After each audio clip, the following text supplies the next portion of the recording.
இப்போ சாயங்காலம் ஒரு 5:30 மணி இருக்கும். அம்மா என்னடா பண்ணுறாங்க, வெங்காயம் பச்சை மிளகாலாம் எடுத்து வச்சுக்கிறான்னு பார்க்குறீங்களா?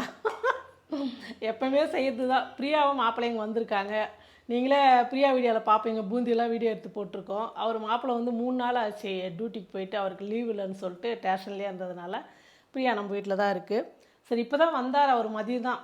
சரி சாயங்காலம் 5 மணி ஆச்சா மாடி மேலே போயிட்டு டீ வடைலாம் செஞ்சு சாப்பிட்லான்னு போனால் டமட்டமான்னு ஒரே இடி மேலே எல்லாத்தையும் தூக்கின்னு மேலேவா எல்லாமே உரலெல்லாம் இருக்குது, ஆட்டி நல்லா ஜாலியாக மேலே மாடியில் செய்யலாம் அப்படின்னு சொல்லிட்டு போனோம். ஃபுல்லாக இடி, அதனால் அங்கே சமைக்க முடியல. சரி இங்கேயே வந்து சமையல் ரூம்லேயே நம்ம செஞ்சுக்கலாம் அப்படின்றதுனால எல்லாம் எடுத்துகிட்டு வந்துட்டேன். இது பட்டாணி பருப்பு வடை தான் செய்ய போகிறேன். பட்டாணி பருப்பு வந்து நல்லா ஒரு மதியம் வரைக்கும் இருந்தால் கூட நல்லா முறுமுறுப்பாக நல்லாயிருக்கும் இந்த பருப்பில் வடை செஞ்சால். அதனால் வந்து இந்த பருப்பு வந்து நான் ஊற வச்சுருக்கிறேன். இப்போ இதை அரைச்சிக்கணும் நம்ம. அதுக்கு முன்னாடி பாருங்கள், வெங்காயம் ஒரு 2 வெங்காயம் தோல் உரிச்சு எடுத்துக்கிட்டு அது பொடியாக கட் பண்ணின்னுக்கிறேன். பச்சை மிளகா, கொத்தமல்லி, கருவேப்பிலை. இந்த பக்கம் வந்து பால் ஊற்றி வச்சுட்டு கம்மியில் காஞ்சினுக்குது, வடை கொடுத்துட்டு டீ கொடுக்கலாம் அப்படின்னு எண்ணெயை ஊற்றி வச்சிட்டேன். இப்போ வந்து நான் வெங்காயம் வந்து கட் பண்ணின்னுக்கிறேன். நான் அப்பா வராரு. எல்லா வேலையும் சேர்த்துக்கு இதெல்லாம் முடிச்சு வச்சேன். நான் இவ்வளோ நேரம் நீ மாடிக்கு போயிட்டு வீடியோ எடுக்கிறதுலாம் பார்த்து வரதுக்குள்ள நான் இந்த வேலையை முடிச்சு வச்சிட்டேன். இடி பாரு எப்படி இடியுது. ஒரு துளி மழை வர மாட்டேங்குதுமா, இடி மட்டும் தான். ஆனால் இல்லை, இந்த பக்கம் இறங்கினா மழை வரும். சென்னை ஆயிடுச்சு இப்போ இது மழையே வர மாட்டேங்குது. இது என்ன அம்மா இதெல்லாம் ஊற்றி வச்சுக்கிறாங்க. நீங்கள் உங்களுக்கு நான் ஏற்கனவே சொல்லியிருப்பேன், எதுவுமே நான் வேஸ்ட் பண்ணுறதில்ல. வெங்காயம் எல்லாம் உரிச்சேன் இல்லையா, அந்த வெங்காயத்தோல், பருப்பு கழுவும் தண்ணி, மதியம் சமைச்ச அரிசி கழுவும் தண்ணி எல்லாம் ஊற்றி வச்சுக்கிறேன். செடிக்கு எத்தனை மேலே ஊற்றலான்னு. ஆனால் மழை வரும்னு நினைக்கிறேன். வரலன்னா இப்போ போய் ஊற்றுவோம், வந்துட்டா அப்படியே விட்டலாம், நாளைக்கு ஊற்றிக்கலாம் அப்படின்னு வச்சுட்டேன். பருப்பு வடையும் டீயும். ஆமாம், மிக்ஸி எடுத்து எனக்கு பருப்பு ஆட்டி கொடுக்கணும்.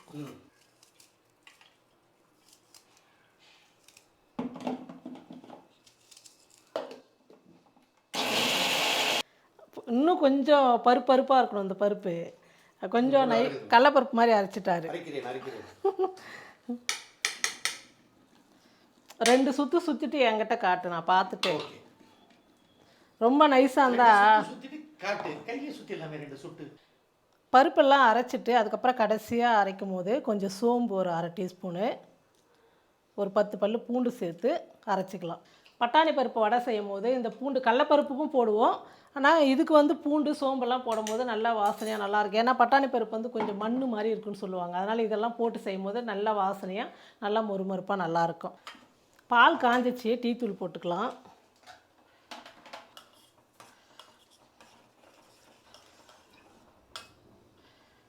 டீ தூள் போட்டு கலந்து விட்டாச்சு, எண்ணெய் ஒரு பக்கம் வச்சாச்சு. இப்போ வந்து நம்ம இந்த மாவில் எல்லாத்தையும் போட்டு கலந்துட்டு சூடாக வடை செஞ்சு மாப்பிள்ளை பொண்ணு கொடுக்கலாம்.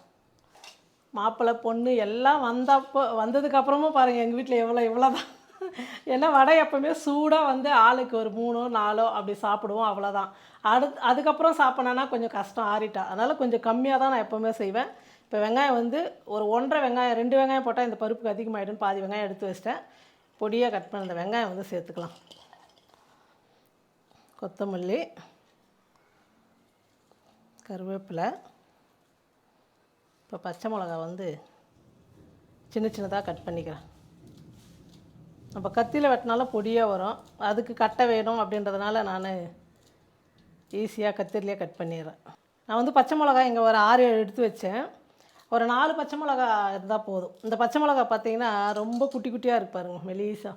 இதை மாப்பிள்ளை வந்து பிரியா விதை கொடுத்து ஸ்டேஷனில் போட்டு அது செடி வந்து காய் வந்து இன்றைக்கி பறிச்சுன்னு வந்தார். அந்த பச்சை மிளகா தான். கடையிலெல்லாம் ரொம்ப கனகனமாக இருக்கும், இந்த மாதிரி நைஸாகவே இருக்காது. காரமாக நம்ம கட் பண்ணும் போது அவ்வளோ காரமாக இருக்குது. போதும் 4 பச்சை மிளகா.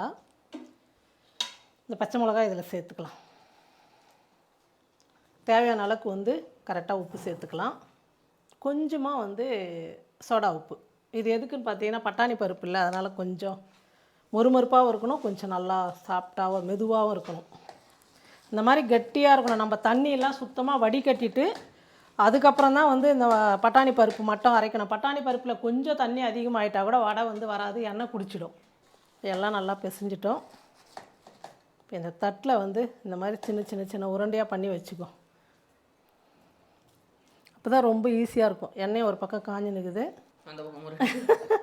இந்த பக்கம் வடை ஆகிறதுக்குள்ளே டீயும் ஆகிடும். வடையும் டீயும் ஒன்றா. டீ கடையிலலாம் வடை ஒரு கையில் டீ ஒரு கையில் தானடா சாப்பிடுவாங்க. அந்த மாதிரி தான் எனக்கு கொடுக்க போகிறேன். வடை சாப்பிட்டதுக்கப்புறம் டீ இல்லை. ஒரே மாதிரி சின்ன சின்ன உருண்டையாக உருட்டி போட்டால் தட்டி தட்டி போகிறதுக்கு ரொம்ப ஈஸியாக இருக்கும். டீ ஆகிறதுக்குள்ள வடை வச்சுட்டு அது இருக்கிற டீ 2 கிளாஸ் ஆகிடும். எண்ணெய் காஞ்சிடுச்சு. நல்ல கிளைமேட் சூப்பரா மாடியில பிளான் பண்ணோம். பரவாயில்ல, மழை வரட்டும். இது நல்லா தான் வரும். சந்தோஷமா இருக்கு. ஆனால் ஊர் பக்கம்லாம் சென்னை, அரக்கோணம், வேலூர் சைட்லாம் கேட்டால் மழை வருது, ஏரிரும் பிடிச்சி மீனெல்லாம் வெளியே வருது அப்படின்றாங்க ஊர் பக்கம். ஆனால் கோயம்புத்தூர் அப்படியே அப்படியே ஆப்போசிட்டாக மாறி போச்சு. சென்னை வந்து கோயம்புத்தூர். அதனால தான் நான் சாப்பாடு செஞ்சு ரொம்ப வேக்காடு அப்படியே வேர்த்து போச்சு. மாப்பிள்ளை பொண்ணு எல்லாருக்கும் சாப்பாடு போட்டு கடைசியாக நான் சாப்பிட்டு சும்மா கொஞ்ச நேரம் போய் படுக்கலான்னு படுத்துனேன். நல்லா தூங்கிட்டேன். இந்த தூங்கு மூஞ்சோட தான் மூஞ்சி மட்டும் கழுவிட்டு அவசரமாக ரெடி ஆகிட்டு வந்து வடை செஞ்சுனுக்கிறேன்னா. ஆமாம், எண்ணெய் காஞ்சிடுச்சு பேசின்னு பாருங்கள். இந்த மாதிரி உருண்டை கையில் எடுத்துகிட்டு ஒரே அழுத்து தான். இந்த வடை பட்டாணி வடைலாம் வந்து இந்த மாதிரி போட்டிங்கன்னா தான் சூப்பராக பாருங்கள். ஒரே ரவுண்டு தான், அதிகமாகலாம் தேய்க்கூடாது. லேசாக தண்ணி தொட்டு இப்படி அழுத்தி போட்டுனே இருக்க வேண்டியதான். அப்போ தான் நல்லா வடை வந்து மொறுன்னு நம்ம டீ கடைங்கள்லாம் விற்கிறாங்களா அந்த மாதிரி இருக்கும். நான் போய் உள்ளே படுத்த உடனே எனக்கு தெரியாமல் நல்லா புது படம். எனக்கு வந்து இந்த பேய் படம், ஒரு மாதிரி சஸ்பென்ஸாக அந்த மாதிரி இருந்தால் படம் தான் ரொம்ப பிடிக்கும். என்னை கூப்பிடவே இல்லை. மாப்பிள்ளையும் பொண்ணு படம் பார்த்துட்டு மாமனார் அப்படியா? ரொம்ப நாள் ஆச்சு நினைக்கிறேன் அவங்க சேனல்ல. ஆமாம், இன்னும் கலர் வேகணும்.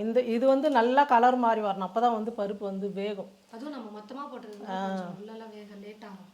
எனக்கு வந்து வடையில சக்கரை வச்சு சாப்பிட ரொம்ப பிடிக்கும். அது கடலப்பருப்பு. இந்த வடைக்கு நல்லா இருக்குது தானே? மொத்தத்தில் கார வடைக்கு நல்லா இருக்கும், தொட்டு சாப்பிடும் சூப்பராக. வேகட்டும். டீ போட்டு கொதிச்சிடுச்சு. வடை வேகத்துக்கு லேட் ஆகுன்றதுனால சரி நான் ஆஃப் பண்ணிட்டேன். ஏன்னா பாதி ஆகிடுச்சு, இன்னும் ரொம்ப ஆகிட்டா 4 பேருக்கு வேணும்ல. நீ டீ குடிக்க மாட்டேன், நாங்களாம் குடிப்போம்ல. வடை வந்து நல்லா வந்து கலர் மாதிரி வந்துடுச்சு பாருங்கள். இப்போ இந்த மாதிரி வரும்போது எடுத்துக்கணும். நம்ம தட்டில் போடும் போதே நல்லா சவுண்டு வரும் இந்த மாதிரி. அப்போ தான் வந்து வடை நல்லா மொறுமொறுப்பாக இருக்கும். வடையும் பாருங்கள் செஞ்சாச்சு. இந்த பக்கம் வந்து டீயும் அதுக்குள்ளே நல்லா கொதிச்சிடுச்சு. சர்க்கரை போட்டு ஆற்றி டீயும் வடை எடுத்துன்னு போயிட்டு பிரியாக்கு, மாப்பிள்ளைக்கு, எல்லாருக்குமே தான், அவங்களுக்கு மட்டும் இல்லை. இது வந்து மாமா இந்த மாதிரி இருந்தால் தான்ப்பா சாப்பிடுவார். அதனால அந்த வடை வேணாம், எனக்கு இந்த மாதிரி செய்யும் அப்படின்னாங்க 2 பேரும், பிரியாவும் அவங்க அப்பாவும். இப்போல்லாம் நம்ம வந்து எந்த ரெசிபி செஞ்சாலும் ஃபஸ்ட்டு எங்ககிட்டலாம் நல்லா இருக்கான்னு கேட்கறதே இல்லை. ஸ்ட்ரைட்டாக ஒருத்தர்கிட்ட போயிடுவாங்க. அதனால நீங்களே சொல்லிடுங்க வடை எப்படி இருக்கு அப்படின்னு. வடை நல்லா இருக்கு. நான் அம்மா நீ வந்து ரெகுலராக வந்து சாப்பிட்டு பார்க்குறேன். நான் புதுசாக கரெக்டாக பதில் சொன்னாரு. இந்த வடை சாப்பிட்டு பாருங்க, இது நல்லா இருக்கும். இன்னைக்கு வந்து ஒரு சூப்பரான மழைக்கு கோயம்புத்தூரில் மழை.